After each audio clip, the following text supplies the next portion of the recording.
സുഡുവിനെ കുവൈറ്റിലേക്ക് കൊണ്ടുവരുന്ന വീഡിയോ ആണ് കേട്ടോ അത്. കഴിഞ്ഞ വീഡിയോ ഞാൻ നാട്ടിലേക്ക് പോകുന്ന വീഡിയോ ആയിരുന്നു.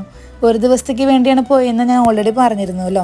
വല്ലാത്തൊരു ബിസി ഷെഡ്യൂളായിരുന്നു കേട്ടോ. കാരണം വീട്ടിലെത്തിയിട്ട് ഞാനൊന്ന് ഫ്രഷായി എൻ്റെ വീട്ടിലൊന്ന് പോയായിരുന്നു കേട്ടോ. പിന്നെ ബാഗ്സ് എല്ലാം പാക്ക് ചെയ്യാനുള്ള ടൈമേ കിട്ടിയുള്ളൂ. പിന്നെ നമ്മൾ നൈറ്റ് ആയപ്പോഴേക്കും എയർപോർട്ടിൽ എത്തിയിട്ടോ. എല്ലാവർക്കും വല്ലാത്ത വിഷമമായിരുന്നു. കാരണം ഈ 2.5 മാസം എൻ്റെ വീട്ടിലും അച്ഛൻ്റെ വീട്ടിലും മാറി മാറിയൊക്കെയാണ് നിന്നായിരുന്നത്. അതുകൊണ്ട് എല്ലാവർക്കും വല്ലാത്ത വിഷമമായിരുന്നു. എല്ലാവരും വന്നിട്ടുണ്ടായിരുന്നു കേട്ടോ കൊണ്ടാക്കാനായിട്ട്. പക്ഷെ സുഡുവിന് വലിയ വിഷമമൊന്നും ഞാൻ കണ്ടില്ല. കാരണം വല്ലാത്തൊരു എക്സൈറ്റ്മെൻ്റ് ആയിരുന്നു അവൾക്ക് ഫസ്റ്റ് ടൈം വരുന്നതിൻ്റെ. അങ്ങനെ നമ്മൾ ഫ്ലൈറ്റിലൊക്കെ കയറി കഴിഞ്ഞപ്പോൾ അവൾക്ക് വിൻഡോ സീറ്റിലിരിക്കണമെന്ന് പറഞ്ഞിട്ട് എന്നെയൊക്കെ മാറ്റി അവളവിടെ ഇരുന്നു കേട്ടോ.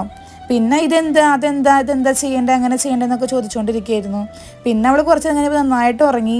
പിന്നെ ഉറങ്ങിയിട്ട് എഴുന്നേൽക്കുന്നേ ഉണ്ടായിരുന്നില്ല. ഫുഡൊക്കെ വന്നിട്ടും കഴിച്ചൊന്നുമില്ല. ഞാൻ കഴിച്ചു കേട്ടോ എൻ്റെ ഫുഡ്, അവൾ കഴിച്ചില്ല. അങ്ങനെ എല്ലാവരും ഇറങ്ങി, പൈലറ്റ്സും എല്ലാവരും ഇറങ്ങി. പിന്നെ ഞങ്ങൾ മാത്രമായിട്ടാണ്. പിന്നെ എല്ലാവരും പോയി കഴിഞ്ഞപ്പോൾ ഒരു വിജനമായ വഴി കൂടെ ഞങ്ങൾ മാത്രം അങ്ങനെ പതുക്കെ നടക്കായിരുന്നു.